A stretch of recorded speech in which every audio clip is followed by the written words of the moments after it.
नमस्कार, आदाब। Crime petrol dial 100 में आप सबका स्वागत है। मुझे तुम्हारे साथ नहीं रहना, मैं मीरा के पास जा रहा हूं। आपके चॉइस की दाग देनी पड़ेगी और आपके अंदाज की भी। मैं जानती हूँ इन सब की वजह कौन है। कौन है? मीरा। आखिर कौन थी ये मीरा? इतनी नफरत क्यों मुझसे? नफरत क्यों है? खुद से क्यों नहीं पूछती? बड़े बड़े शौक थे सर उसके, बहुत सारा खर्चा करवाया सर उसने मुझसे।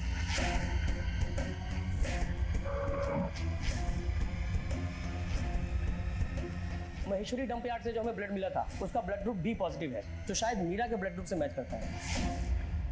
कहते हैं कि वो कहानी व्यर्थ है जिसका कोई सार ना हो, वो जीवन व्यर्थ है जिसका कोई महत्व ना हो। हमारे जीवन में हर एक चीज का एक महत्व है, फिर वो अहमियत चाहे इंसान की हो, रिश्तों की हो, पैसे की हो, समय की हो, या फिर वो किसी की जान की अहमियत हो।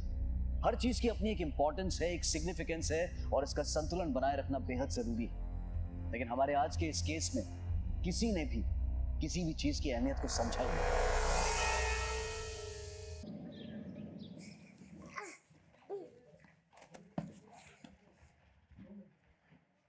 मधु बेटा, क्या हुआ? आप मम्मा के बैग क्यों छुपा रहे हो? आप फिर से मुझे छोड़ के चली गई तो? नहीं बेटा, मैं क्यों तुम्हें छोड़ के जाऊंगी? अभी अभी तो आई हूँ मैं आपको छोड़ के कहीं नहीं जाऊंगी। सच्ची? हाँ। आप जब घर पे नहीं होते हो मेरा मन भी नहीं लगता और मुझे आपकी बहुत याद आती है। मैं तुम्हें छोड़ के कभी नहीं जाऊंगी बेटा, कभी नहीं जाऊंगी मैं तुम्हें छोड़ के।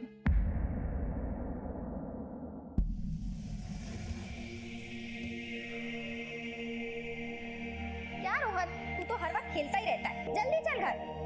24 घंटे बस खेलना। अब तो चुपचाप जाके बेडरूम में पढ़ाई कर, मैं खाना बनाती हूँ।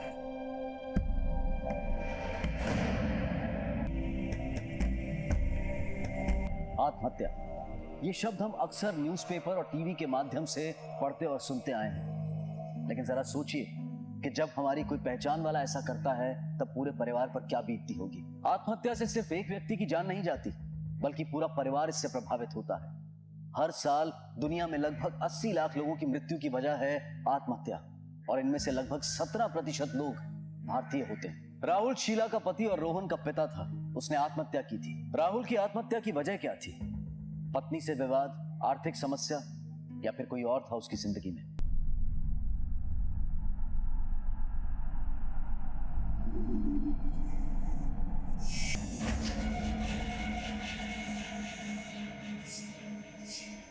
सर पॉकेट में से मोबाइल मिला है और पर्स में एक क्रेडिट कार्ड मिला है।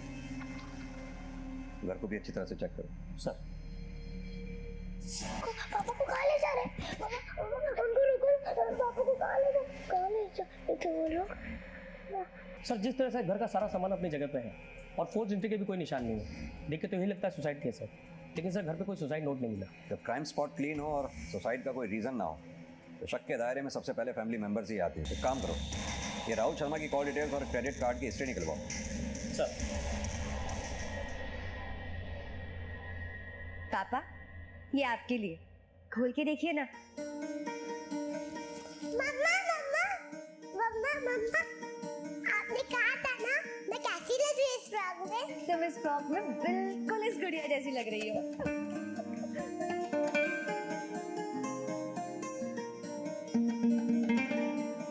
माफी माफी, मेरा फ्रॉक कैसा लग रहा है? बहुत ही सुंदर। ये तो बहुत बढ़िया है। अब सारा मोहल्ला मुझसे पूछेगा काशी राम नए जूते, और मैं अकड़ के कहूंगा मेरी बेटी लाई है। लेकिन बेटा ये तो बहुत महंगे लगते हैं। पापा बस 6000 के हैं, पर आपके सामने इनकी क्या कीमत? ये लीजिए, अब चाय पीजिए।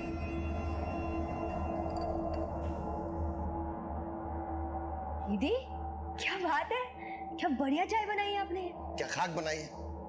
कितनी चीनी है इसमें? सालों से चाय बना रही है, पर कभी चीनी ज्यादा कभी पत्ती ज्यादा। दूसरी बना के लाती हूँ। दीदी रुकिए ना, कितना काम करेंगी आप? ये देखिए तो मैं आपके लिए क्या लाई हूँ, लीजिए।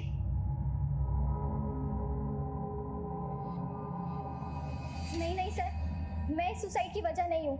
मैं जानती हूँ इन सब की वजह कौन है। कौन है? मीरा। ये मीरा कौन? सर एक नंबर की कमीनी औरत, मेरी अच्छी खासी जिंदगी को तबाह कर दिया सर उसने। राहुल प्लीज ऐसा मत करो राहुल, राहुल प्लीज घर छोड़कर मत जाओ राहुल, मैं तुम्हारे आगे हाथ जोड़ती हूँ। मैंने तुम्हें बोला ना मुझे तुम्हारे साथ नहीं रहना, मैं मीरा के पास जा रहा हूँ। राहुल राहुल प्लीज राहुल मत जाओ राहुल। राहुल मीरा को कैसे जानता था? मालूम नहीं सर, बस इतना जानती हूँ कि राहुल ने उस मीरा के चक्कर में अपने परिवार को ठुकरा दिया। पर सर पता नहीं अचानक से राहुल को क्या हुआ कि वो 1 महीने पहले ही घर आ गए थे। मेरा पति लौट के तो आ गया था मेरे पास, लेकिन वो मेरा ना हो सका और अंत में उन्होंने मौत को गले लगा लिया। आखिर कौन थी ये मीरा? क्या रिश्ता था उसका राहुल से? क्या वाकई में उसका राहुल से कोई रिश्ता था भी, या फिर शीला सिर्फ पुलिस को गुमराह कर रही थी? सर पड़ोसियों से पूछताछ की तो सबने एक ही बात कही कि 5-6 महीने पहले राहुल घर से गायब हो गया था और पिछले महीने अचानक वापस भी आ गया। शरीर शीला सही कह रही थी। राहुल की पॉकेट से जो क्रेडिट कार्ड मिला था उसका क्या हुआ? सर ये रहा स्टेटमेंट। सर पिछले 5-6 महीने में राहुल ने काफी खर्चा किया और ज्यादातर खर्चा beauty parlour, boutique, ladies garment store यहाँ पर हुआ है सर। और सर एक बात और, पिछले महीने राहुल ने 2 लाख रुपए कैश विड्रॉ किया बैंक से और उसके बाद वो घर आ गया। कहीं ऐसा तो नहीं है 2 लाख रुपए शीला नहीं दबा लिए हो? सर 2 लाख रुपए? मुझे राहुल ने कोई पैसे नहीं दिए सर। आपको यकीन नहीं है तो पूरे घर की तलाशी ले लीजिए, मैं सच कह रही हूँ। सर 1 मिनट रुकिए। सर ये देखिए 3 महीने से बिजली का बिल नहीं भरा है। सर ये देखिए राशन वाले का पिछला बकाया। सर वो पैसों के लिए रोज परेशान करता है, रोहन की फीस भी नहीं भर पाई हो। सर ये देखिए स्कूल का नोटिस। सर अगर मेरे पास 2 लाख रुपए होते तो मैं ये सारे हिसाब चुकता नहीं कर देती। लेकिन वो पैसे गए कहाँ? और कहाँ जाएंगे सर? उस मीरा पे ही नौछावर किए होंगे। पुलिस को अब तक मीरा के बारे में कुछ पता नहीं चल पाया था, और वहीं मीरा कई दिनों बाद अपने घर लौटी थी। लेकिन उसके पास इतने सारे पैसे कहां से आए कि वो पूरे परिवार के लिए इतना महंगा सामान खरीद कर लाई? क्या वो 2 लाख रुपए की रकम वाकई में मीरा के पास थी? पुलिस के लिए इस वक्त सबसे अहम कड़ी थी मीरा तक पहुंचना। अरे ये क्या, आपने अभी तक गिफ्ट तो खोले ही नहीं। ये दीदी देखिए तो ये कितनी सुंदर गिफ्ट लाई हो आपको। देखिए ये हरा रंग बहुत सुंदर लगेगा आप पे। ये देखिए, हाँ हरा रंग बहुत अच्छा लगता है आप पे। देखिए वाह, पहन के बताइए इसे। नहीं चाहिए क्या? तो आपको कुछ और चाहिए था? अरे बता देती हूँ, मुझे दिल्ली में क्या नहीं मिलता, जो चाहिए वो लेके आऊंगी आपके लिए। बताइए क्या चाहिए आपको? मुझे इस घर में तू नहीं चाहिए। करेगी इतना? यहाँ से हमेशा के लिए चली जा तू। लेकिन इतनी नफरत क्यों मुझसे?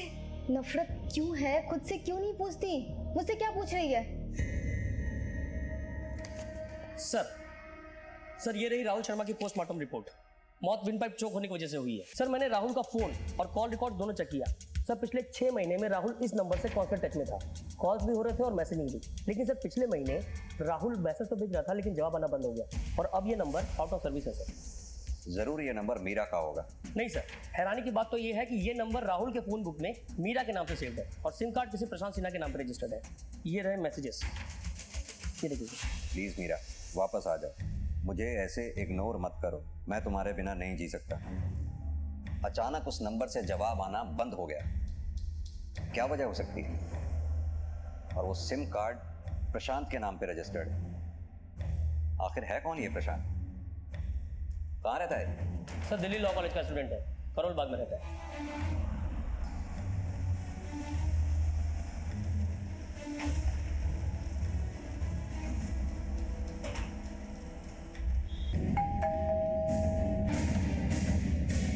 जी प्रशांत सिन्हा तुम ही हो? जी हाँ मैं ही। क्या बात है? मेरा तो ये नंबर है 72328576 आप ये जो नंबर बता रहे हैं ये तो मेरा नंबर है ही नहीं। ये नंबर तुम्हारे नाम पर रजिस्टर्ड है और राहुल ने ये नंबर मीरा के नाम से सेव किया हुआ है। राहुल से कई बार बात भी हुई है, सैकड़ों कॉल्स, अनगिनत मैसेजेस, सारे के सारे मीरा के नाम पर। कौन है ये मीरा? क्या चक्कर है? कैसे जानते हो तुम इसे? हाँ सर, शायद ये मीरा ने किया होगा, बहुत चालाक है। मेरे डॉक्यूमेंट्स यूज किए होंगे उसने। मीरा को कैसे जानते हो? सर मेरी एक्स गर्लफ्रेंड थी वो। व्हाट? तुम्हारी गर्लफ्रेंड? जी सर, करीब 1.5 साल पहले हम लोग मिले थे। ये देखिए, ये शर्ट आप पे बहुत सूट मिलेगा। अभी आप इंसिस्ट कर ही रही है तो ट्राई करना तो बनता है। चेंजिंग रूम बाहर। कैसा लग रहा हूँ? सर ऑटोग्राफ मिलेगा? क्यों? क्योंकि बिल्कुल हीरो लग रहे हैं आप। आपके चॉइस की दाद देनी पड़ेगी और आपके अंदाज की भी। Thank you sir. हीरो वाली दीवानगी तो अब दिखानी ही पड़ेगी। 2 शर्ट्स खरीद लेता हूँ, उसके बाद कॉफी भी पिलाएंगे थैंक यू बोलने के लिए। हीरो की उम्र कुछ कम नहीं लगती? उम्र की क्या बात करती है मोहतरमा, अगर आप साथ है तो बड़ा होने में कितना वक्त लगेगा। और वहीं से हमारा अफेयर शुरू हुआ। करीब 7-8 महीने तक वो मेरी गर्लफ्रेंड थी। बड़े बड़े शौक थे सर उसके, महंगे कपड़े, डिज़ाइनर वॉचेस, बहुत सारा खर्चा करवाया सर उसने मुझसे। लेकिन एक दिन अचानक वो मुझे छोड़कर चली गई, साथ में मेरे सारे डॉक्यूमेंट्स और 3 लाख भी लेकर गई। कोई नंबर है उसका तुम्हारे पास? हाँ, आई होप उसका नंबर चेंज ना हुआ हो। 443235। कहाँ मिलेगी ये मीरा? उसका कोई फोटोग्राफ है तुम्हारे पास? कहाँ मिलेगी ये तो पता नहीं सर। हाँ, लेकिन उसके फोटोग्राफ्स हैं। अब ये रहे।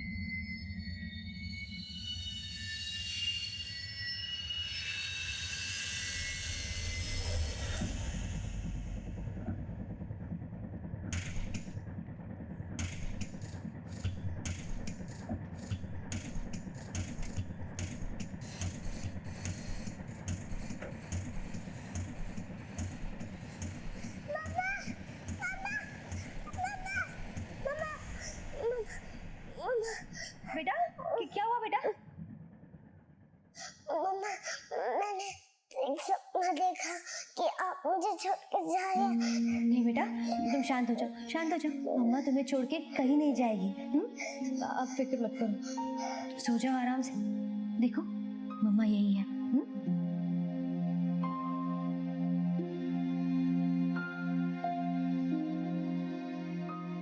अरे वाह काशवा, बेटी हो तो मीरा जैसी, आप सबका कितना ख्याल रखती है। अरे सिर्फ परिवार का ही नहीं, घर का भी ख्याल रखती है। देखो घड़ी, जूते और सोफा सेट, डाइनिंग टेबल। वाह काशी, बड़े खुशनसीब हो जो ऐसी बेटी मिली। लीजिए, पकड़ो लीजिए। कितनी बार तुझे कहा है कि तेल निकाल दिया कर, तो सुनती नहीं। मेरा हार्ट अटैक करवा के टन पड़ेगी तुझे। वो मीरा ने जो कागज के नैपकिन लाए ना, उससे पोंछ के ला जा।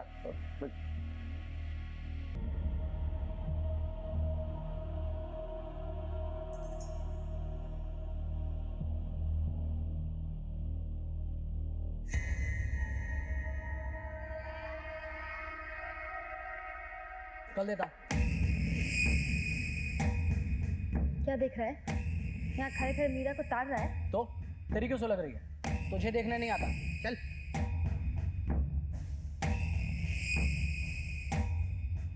इसे पहचानते हैं आप? ये तो मीरा है सर। ये लगभग 1.5 साल पहले हमारे यहाँ काम करती थी, लेकिन उसके बाद उसने नौकरी छोड़ दी थी। किस तरह की लड़की थी? अब सच बोलूं तो सर, इसका काम में बिल्कुल दिल नहीं लगता था। जब देखो तब मेल कस्टमर को ताड़ा करती थी। कोई अच्छा कस्टमर मिला बस हाँ ही शुरू। अच्छा हुआ इसने खुद ही नौकरी छोड़ दी 2 महीने में, नहीं तो मैं खुद ही इसे नौकरी से निकालने वाला था। आपके पास आपके एम्प्लॉइज के आईडी प्रूफ, एड्रेस वगैरह कुछ तो होगा? हाँ सर, हम सारे एम्प्लॉइज के आईडीज लेते हैं। लीजिए। जी सुन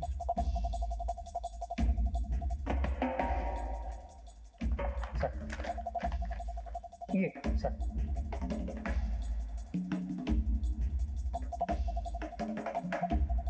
सर ये तो राजनगर गाजियाबाद का एड्रेस है।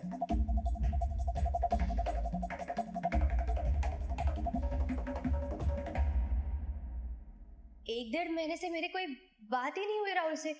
मैं तो ये भी नहीं जानती कि उसने सुसाइड कर लिया। लेकिन राहुल की बीवी का ये कहना है कि उसने सुसाइड आपकी वजह से किया है।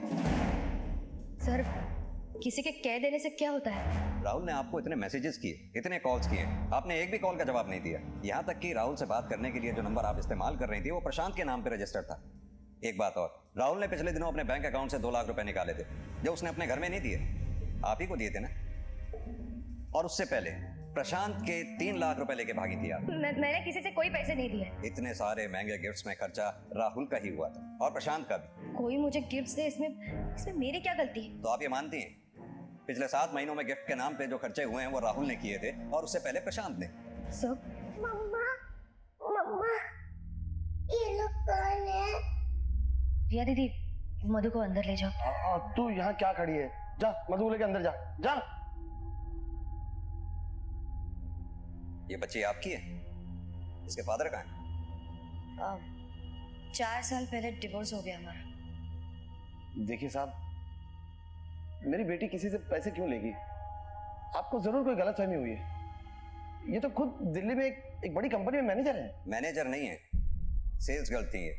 और एक सेल्स गर्ल की सैलरी में इतने महंगे गिफ्ट्स नहीं आ सकते। इनमें जो खर्चा हुआ है वो राहुल का हुआ है और उससे पहले प्रशांत का। देखिए सर, मैं 6 महीने पहले राहुल से मिली थी और वो भी काम के सिलसिले में। फिर वो ही मेरे पीछे पड़ गया, मुझे गिफ्ट्स देने लग गया। मेरा कोई अफेयर नहीं था उसके साथ। पिछले 6 महीनों में राहुल के साथ आपकी बातचीत होती थी, कुछ ज्यादा ही बातचीत होती थी। उसके कॉल रिकॉर्ड्स हैं हमारे पास। दोस्त थे हम दोनों। वो फोन करता था तो मैं बात कर लेती थी। फिर ऐसा क्या हुआ था जो पिछले 1 महीने से आप दोनों की बातचीत बंद हो गई? आपने उसकी बात का जवाब देना बंद कर दिया? वो लिमिट क्रॉस करने लग गया था। हाथ धो के मेरे पीछे पड़ गया था कि मैं उसे रिश्ता जोड़ दूं।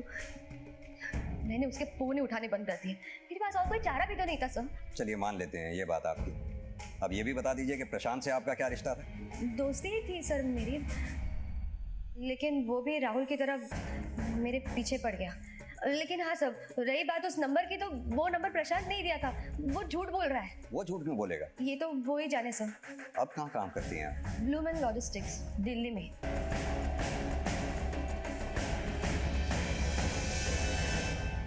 क्या हुआ? डर लग रहा है? तेरी सच्चाई जो सबके सामने आ गई है अब। क्या बकवास कर रही हो? आज पुलिस वाले ना 2-4 सवाल मुझसे भी पूछ लेते हैं। क्यों जलती हो तुम मुझसे इतना? इसका जवाब भी तो तेरे पास ही है। सर, ब्लूमैन लॉजिस्टिक नाम की कंपनी है ही नहीं, ना ही दिल्ली में ना ही आसपास। लगता है इस मीरा के झूठ का शिकार सिर्फ हम ही नहीं, उसकी फैमिली भी है। हमेशा से मर्दों का इस्तेमाल किया है उसने पैसों के लिए। इससे अपने तरीके से पूछताछ करने का वक्त आ गया है। क्या लगा पुलिस बेवकूफ है? तुम झूठ पे झूठ बोलती रहोगे और हम मानते रहेंगे? देखो मीरा, अभी भी वक्त है, सब सच सच बता दो, वरना हमारे पास सच बुलवाने के और भी बहुत से तरीके हैं। मैं और क्या करती सर? डिवोर्स के बाद दिल्ली में एक शॉप में मैं नौकरी करने लग गई, लेकिन वहां मुझे इतने पैसे भी नहीं मिलते थे कि खुद का गुजारा हो सके। 12वीं की आखिरी पढ़ाई की नहीं तो नौकरी कहाँ से मिलेगी? लेकिन जीने के लिए पैसे तो चाहिए ना सर। शॉप में मेरी मुलाकात प्रशांत से हुई। कैसा लग रहा हूँ? सर, ऑटोग्राफ मिलेगा? वो लट्टू हो गया था मुझ पे। मैं भी जान गई थी कि मैं खूबसूरत हूँ और मर्द मुझ पे पैसे उड़ाने के लिए तैयार है। प्रशांत और राहुल दोनों के साथ मेरा रिश्ता था। प्रशांत को मैंने इसलिए छोड़ा क्योंकि वो अमीर बाप का बेटा था। वो जल्दी चीज़ों से बोर हो जाता था सर। मुझे डर लग रहा था कि कहीं वो मुझे भी कुछ दिनों में ना छोड़ दे। और मैं किसी की ठुकराई हुई औरत बन के नहीं रहना चाहती थी। और राहुल, उसे छोड़ने की क्या वजह थी? क्योंकि उसने मुझसे झूठ कहा था कि वो शादीशुदा नहीं है। तुम शादीशुदा हो, तुम्हारा एक बच्चा भी है, तुमने मुझे बताया तक नहीं। मीरा, मैं तुम्हें खोना नहीं चाहता था, इसलिए जब तुमने मुझसे पूछा कि तुम शादीशुदा हो या नहीं तो मेरी कुछ समझ नहीं आया। मैंने बोल दिया कि हाँ मेरी शादी नहीं हुई है, मैं सिंगल हूँ। तुमने क्या सोचा कि मुझे कभी पता नहीं चलेगा? मैंने तुमसे पहले ही कहा था राहुल कि मैं शादीशुदा लोगों से संबंध नहीं रखती। तुम बस चले जाओ यहाँ से। नहीं, प्लीज मेरी बात सुनो। मैं तुम्हारे लिए अपने बीवी बच्चों को छोड़ दूंगा। तुम जैसा कहोगे मैं वैसा करूंगा। मीरा, आज तुम उन्हें छोड़ रहे हो, फिर किसी और के लिए मुझे छोड़ दोगे? नहीं मीरा, जैसे मर्दों का कोई भरोसा नहीं है राहुल। तुम तो यहाँ से नहीं जाओगे, मैं ही तुमसे दूर चली जाती हूँ। मीरा मेरी बात सुनो। मीरा। और सर उसके बाद मैंने उसके साथ कोई कांटेक्ट नहीं रखा। मैं बहुत ही गिल्टी फील कर रही थी कि मैं भी तो एक माँ हूँ। किसी माँ से उसके बच्चे का पिता कैसे छीन सकती हूँ? इसलिए मैंने उसे छोड़ दिया। और इसीलिए राहुल ने सुसाइड कर लिया। उसकी वो जाने सर, आप मुझे इसके लिए जिम्मेदार नहीं ठहरा सकते। देखिए सर, मैं उसके बाद सब कुछ छोड़ छाड़ के मेरे बच्चे के पास वापस आ गई थी। स्त्री और पुरुष के रिश्ते के बीच में कौन दोषी है, कितना दोषी है, ये कहना मुमकिन नहीं होता, क्योंकि उन दोनों के बीच में जो होता है उसकी सही जानकारी सिर्फ उन्हें ही होती है। क्या मीरा वाकई सच बोल रही थी? क्या सच में प्रशांत और राहुल उसके पीछे पड़े हुए थे? पुलिस का अनुमान था कि मीरा झूठ बोल रही थी, लेकिन इससे पहले कि वो उससे कुछ और पूछताछ करते, एक चौंकाने वाली खबर सामने आई जो इस केस को एक नई दिशा देने वाली थी। सर, गाजियाबाद पुलिस से फोन आया था। उस काशीराम ने कंप्लेंट लिखाई कि मीरा और मधु दोनों गायब है। हमारी नातिन मधु सुबह से नहीं मिल रही साहब। हमने ये साहब के थाने में कंप्लेंट भी लिखवाई साहब। कृपा करके आप ढूंढ दीजिए, बड़ी चिंता हो रही है। आपने आसपास में पता किया? कहीं ऐसा तो नहीं बच्चों के साथ खेलने निकल गई हो? नहीं सर, सुबह से मीरा भी गायब है। तुम्हारा कहने का मतलब है मीरा उसे ले गई? हाँ साहब, कल रात को मैंने मीरा को घर से निकाल दिया था, ये कहकर कि अब उससे हमारा कोई रिश्ता नहीं। चल चल निकल मेरे घर से, चल। ये ले तेरी घड़ी और ये तेरे जूते। क्या कर रहे हैं आप? नहीं चाहिए मुझे तेरी हराम की कमाई। चल। ऐसा मत कहिए पापा। मुझे उसकी कोई परवाह नहीं है साहब, मुझे मेरी नातिन चाहिए सही सलामत बस।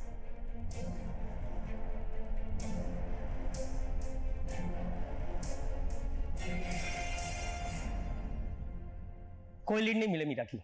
मोहल्ले में भी किसी ने उसको सुबह घर से जाते हुए नहीं देखा। हो सकता है रात के अंधेरे में घर से चली गई हो। उसका फोन ट्रेस करो।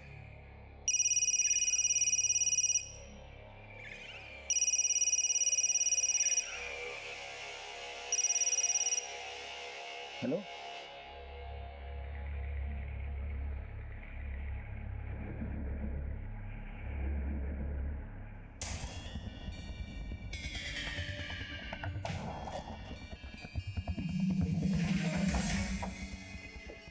सर मीरा के फोन की लास्ट लोकेशन यहीं की थी, उसके बाद उसका फोन स्विच ऑफ हो गया। आसपास अच्छी तरह से छानबीन करो, हो सकता है शायद कोई क्लू मिले। सर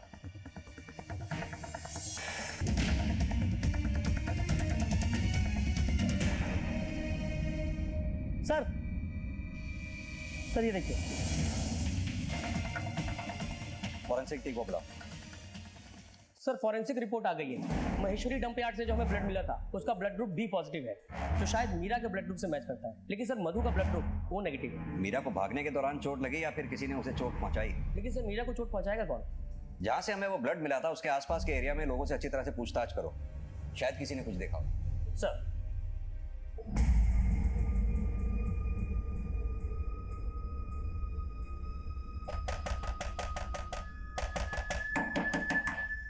पापा सब ठीक है ना? आपने लॉक क्यों लगाया है? मैं ठीक हूँ, तू चिंता मत कर।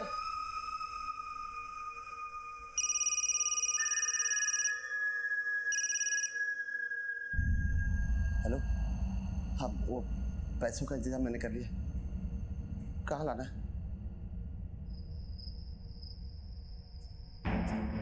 हेलो, मैं आ गया हूँ जहाँ कहा था आपने। पैसों का बैग पेड़ के नीचे रख दो। लेकिन मेरी नातिन। जैसा कहा जा रहा है वैसा करो, नहीं तो बच्ची को भूल जाओ। नहीं मैं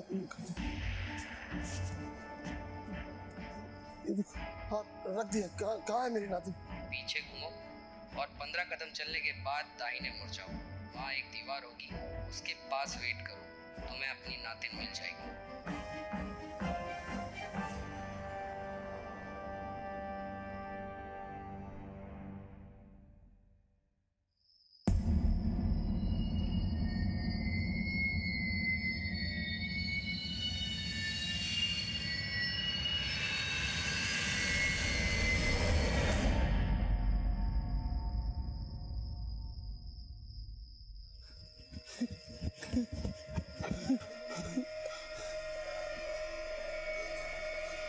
मधु, बच्चा। आपने अगर हमें पहले बताया होता तो शायद ये सब होता ही नहीं। मधु हमारे पास होती और किडनैपर हमारी कस्टडी में। मैं डर गया था साहब, मेरी समझ में कुछ नहीं आ रहा था। मुझे बस मेरी नातिन सही सलामत चाहिए थी। किस नंबर से कॉल आया था आपके पास? सही। सर वो नंबर किसी फर्जी आईडी से लिया गया था जो स्विच ऑफ है। एक काम करो, IMEI नंबर को सर्वेलेंस पे डालो। सर जब मैं महेश्वरी डंप यार्ड के आसपास पूछताछ कर रहा था तो इस आदमी ने बताया कि सुबह 4 बजे के करीब उस तरफ कोई जा रहा था। क्या देखा था तुमने? मैं सो रहा था साहब, तभी किसी के भागने की आवाज़ से मेरी नींद खुल गई। मैंने देखा एक आदमी उस तरफ बहुत ही तेजी से भागे जा रहा है। उसका स्केच बनवाने में हमारी मदद कर सकते हो? स्केच साहब? कुछ तो देखा होगा। उसका कद कैसा था, उसका रंग कैसा था? साहब गेरुआ रंग का आदमी था साहब, मांग एक तरफ रखे हुए था और करीब 5 फुट 10 के आसपास हाइट थी साहब। साहब ये जो कद काठी आप बता रहे हैं ये तो बिल्कुल रघु जैसी है। कौन रघु? मीरा का पति, 4 साल पहले जिससे उसका तलाक हुआ था। हाँ सर, ये वही रघु ही होगा। मुझे पहले ही समझ जाना चाहिए था सर। वो पहले से ही मीरा के पीछे पड़ा हुआ था। तलाक के बाद भी उसका पीछा करता था वो, और कई बार तो मैंने मोहल्ले में भी देखा उसे।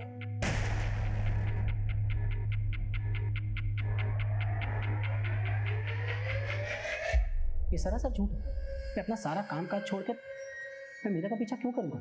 सर, मैं जाता था उसके घर, लेकिन अपनी बच्ची से मिलने, क्योंकि वो मेरी बच्ची से मिलने नहीं देती थी। तेरे फोन की लोकेशन हमने पहले ही निकाल ली है, जिससे साफ साफ जाहिर होता है कि तू मीरा के पीछे पीछे घुमा करता था।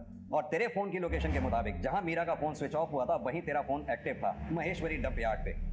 अब तू ये बता, तू वहां गया था या नहीं? हाँ सर, मैं महेश्वरी डंप यार्ड गया था, लेकिन अपने काम के सिलसिले में गया था। सर, मैं मीरा का पीछा किया करता था। सर, उसको जितने ज़्यादा मर्द पलट के देखते थे उतनी ज़्यादा वो खुश होती थी। शादी के बाद भी उसको बहुत मज़ा आता था। मुझे शक पहले ही था। मैं जानता था कि मेरे पीठ पीछे वो ज़रूर कोई छर्रे उड़ा रही होगी किसी और मर्द के साथ। मुझसे रहा नहीं गया। तो एक दिन ऑफिस जाने के बहाने मैंने उस पर नज़र रखी और उसको रंगे हाथों पकड़ लिया। उसकी अकड़ तो देखिए, पकड़े जाने के बावजूद वो मुझे ही छोड़ के चली गई और साथ में मेरी बच्ची को भी ले गई। गलती रघु की, वो मीरा पे शक करता था, बात बात में उसे मारता था। अब ऐसे में वो उसे छोड़कर नहीं जाएगी तो क्या करेगी?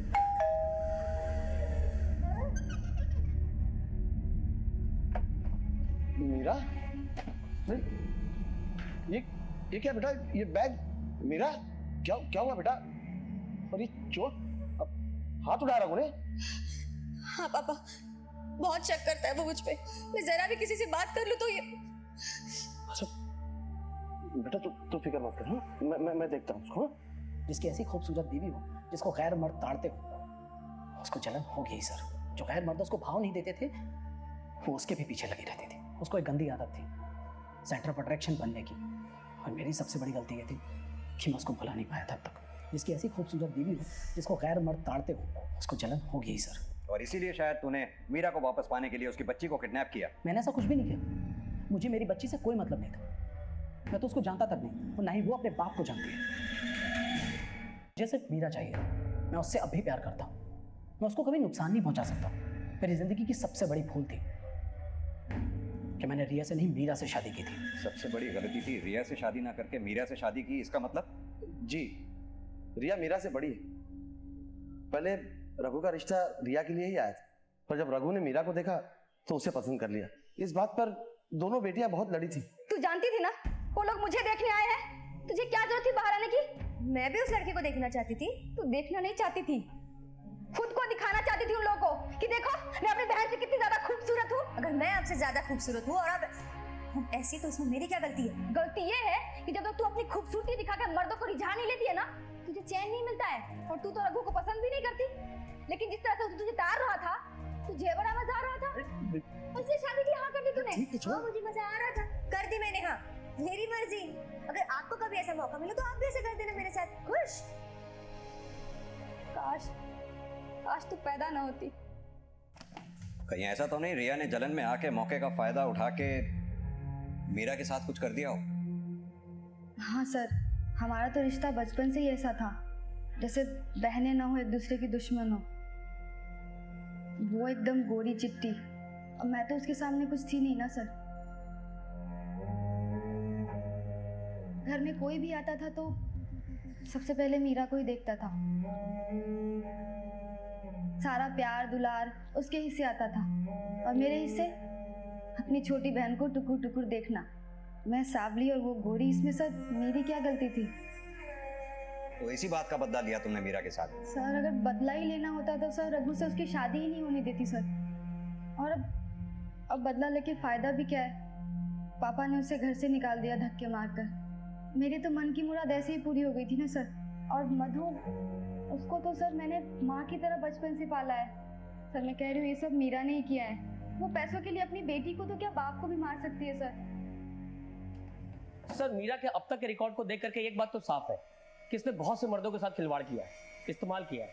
उससे बदला लेने वालों की लिस्ट लंबी हो सकती है सर। सिंह, पता करो मीरा का घर छोड़ने के बाद किस किस के साथ अफेयर था, कौन कौन लोग ऐसे हैं जो उससे खफा थे। एक बात और, मीरा के घर छोड़ने से लेकर अब तक के उसके कॉल रिकॉर्ड्स निकलवाओ। सर,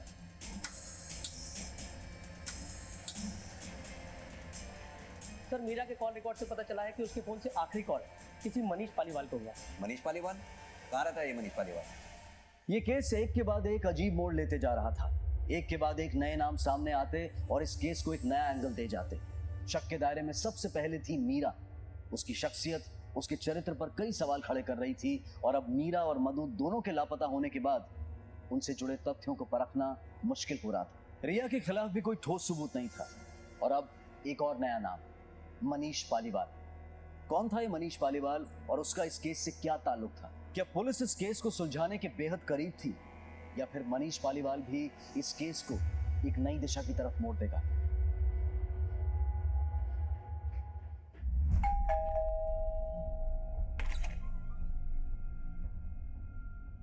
जी मनीष का घर यही है? हाँ यही है घर। कहाँ है मनीष? कल रात से घर नहीं आया।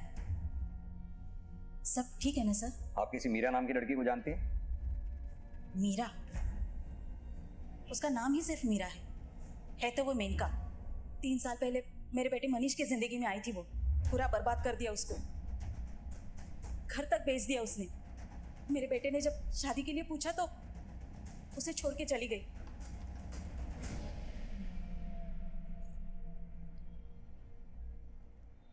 माँ खाने को देना, बहुत भूख लग रही है माँ। हाँ हाँ ला रही हो खाना, पहले पानी तो पी ले। तूने आज फिर शराब पी? तो और क्या करूं मैं, भुला नहीं पाता हूँ उसे मैं, इसलिए पी लेता हूँ। अभी मुझे कहीं नजर आई ना तो गला घोट दूंगा उस मीरा का। आपको अंदाजा है आपका बेटा मनीष कहाँ होगा इस वक्त? नहीं सर। सिंह, ये मनीष कहाँ है पता करो। इसका फोन ट्रेस करो, बैंक अकाउंट्स मॉनिटर करो। सर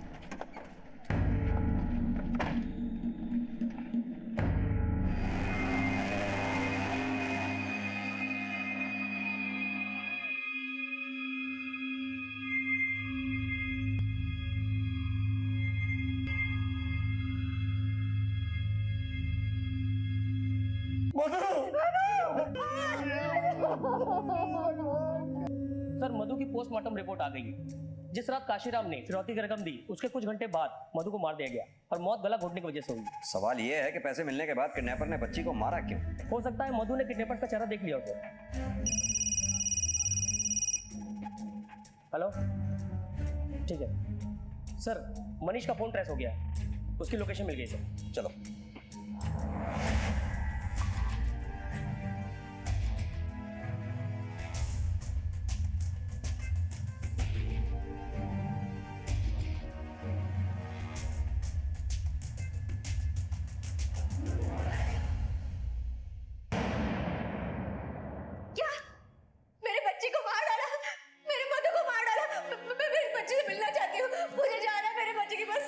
जिस रात तुम्हारे बाप ने तुम्हें घर से बाहर निकाला तुम अपनी बेटी मधु को लेकर भाग गई थी ना? पापा ने मुझे घर से बाहर निकाला, उसके बाद मैं अपने बच्चे से मिली तक नहीं हूँ सर। पहले तेरी घड़ी और ये तेरे जूते। अब ये क्या कर रहे हैं आप? नहीं चाहिए मुझे तेरी हराम की कमाई। चल ऐसा मत करिए पापा। दिल में गम तो था कि मैं एक अच्छी माँ नहीं बन पाई, ना ही एक अच्छी बेटी। मेरा अपना ही ठिकाना नहीं था तो मैं अपने बच्चे के बारे में क्या सोचती। इसीलिए मैंने सबसे पहले मनीष को फोन लगाया। ये खून कैसे? मैं सब बताती हूँ, तुम चलो अब यहाँ से, चलो भाग लो। राहुल के इनबॉक्स से मुझे ये मेल मिली है जिसमें साफ साफ लिखा है अगर तुम्हें अपनी जान देनी है तो दो, मगर मुझे बार बार मैसेजेस मत करो। हमारा रिश्ता अब खत्म हो चुका है। अपनी बेटी मधु को भले ही तुमने ना मारा हो, लेकिन राहुल की मौत की जिम्मेदार तुम खुद हो। सर जिस नंबर से काशीराम को कॉल आया था उस मोबाइल में एक दूसरा सिम डाला गया है और अभी अभी उससे एक कॉल भी हुआ है, उसके बाद से फोन बंद है। किसको कॉल किया गया? कोई ट्रैवल एजेंट है सर। चलो।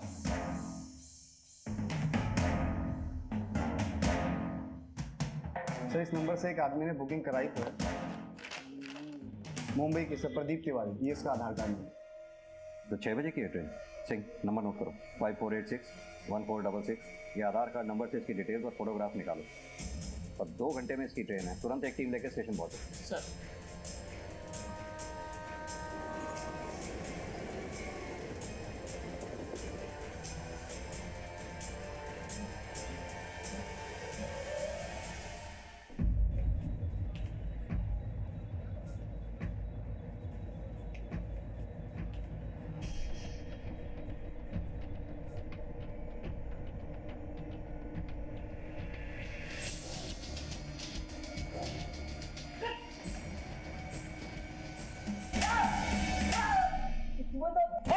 फोन?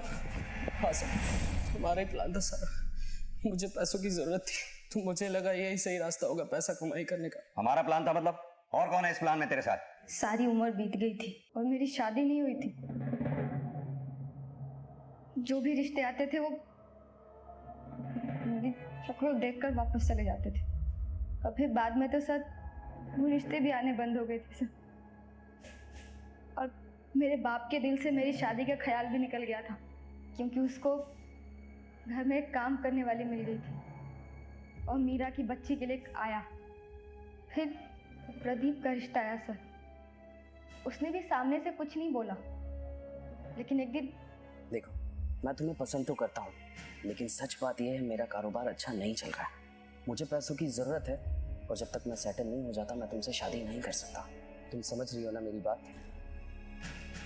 मैंने घर में देखा था, महंगा महंगा सामान था, पैसे वाले लोग लग रहे थे। मैंने सोचा लड़की बदसूरत है, पैसा ऐड सकते हैं, वो ऐसे ही खुश हो जाएगी अगर मैं शादी के लिए हाँ बोल दूँ तो। सर मैं बहुत खुश थी कि देर से ही सही लेकिन मेरी शादी होगी। पैसे कहाँ से लाती थी? मीरा से पैसे मांगने की कोशिश की, लेकिन इतने सालों तक तो मेरे कमाए हर रुपए को ताने देती थी, फिर आज अचानक मेरे पैसों से इतना प्यार क्यों?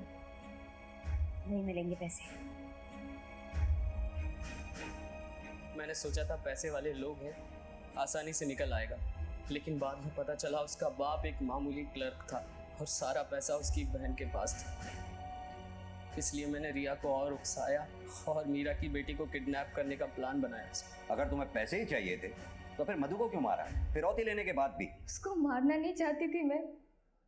हमारा प्लान था कि मधु को किडनैप करके मीरा और पापा से पैसे मांगेंगे, लेकिन पापा को मीरा की सच्चाई पता चल गई और उन्होंने उसे घर से निकाल दिया। फिर हमने सोचा कि हम अपना प्लान कैंसिल कर देते हैं, लेकिन उसी रात मैंने मीरा को बाहर जाते हुए देखा और मधु को गायब कर दिया। सोचा कि सारा शक मीरा पर जाएगा और प्लान था कि पैसे मिलते ही मैं और प्रदीप मधु को वापस कर देंगे। पुलिस भी ये सोचेगी कि मीरा ने ये सब पैसों के लिए किया।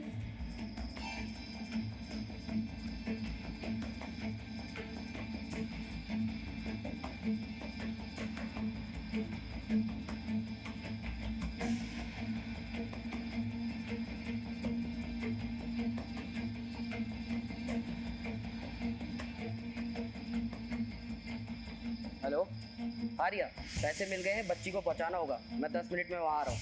हाँ हाँ ठीक ठीक ठीक। मौसी मुझे मम्मी का नहीं बेटा, हाँ हाँ हाँ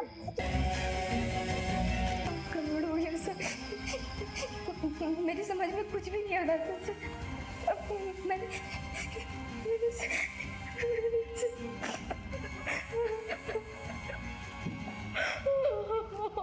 गलत काम करके कोई आज तक नहीं बचा। तुम्हारे स्वार्थ की कीमत उस बच्ची ने अपनी जान से दी। अब सारी जिंदगी अपने गुनाहों की सजा काटना जेल में। जो पास था वो खास नहीं था, जो गलत था वही उन्हें सही रास्ता लगा। यहां तक कि अपनी जान की अहमियत को भी नहीं समझा और आत्महत्या जैसा गलत रास्ता चुना। मीरा, रिया, उनके पिता या फिर वो सारे मर्द जो मीरा के संपर्क में आए, किसी ने भी सही वक्त पर सही चीज को अहमियत नहीं दी। ये जरूरी नहीं है कि हमें सब मिल जाए या जो ना मिला हो उसे चालाकी से, धोखाधड़ी से छीन लिया जाए, क्योंकि क्विक मनी, शॉर्टकट और तुरंत मुनाफे जैसी कोई चीज इस दुनिया में एग्जिस्ट ही नहीं करती। इसी विचार के साथ अब मैं अनूप सोनी आपसे विदा लेता हूं। फिर मुलाकात होगी अगले एपिसोड में एक और चौंका देने वाले केस के साथ। तब तक अपना और अपने परिवार का ख्याल रखें और देखते रहें क्राइम पेट्रोल डायल 100। सबक एक को, सीख हम सबको। जय। आत्महत्या से सिर्फ एक व्यक्ति की जान नहीं जाती, बल्कि पूरा परिवार इससे प्रभावित होता है। हर साल दुनिया में लगभग 80 लाख लोगों की मृत्यु की वजह है आत्महत्या और इनमें से लगभग 17% लोग भारतीय होते हैं। राहुल शीला का पति और रोहन का पिता था। उसने आत्महत्या की थी। राहुल की आत्महत्या की वजह क्या थी? पत्नी से विवाद, आर्थिक समस्या या फिर कोई और था उसकी जिंदगी में?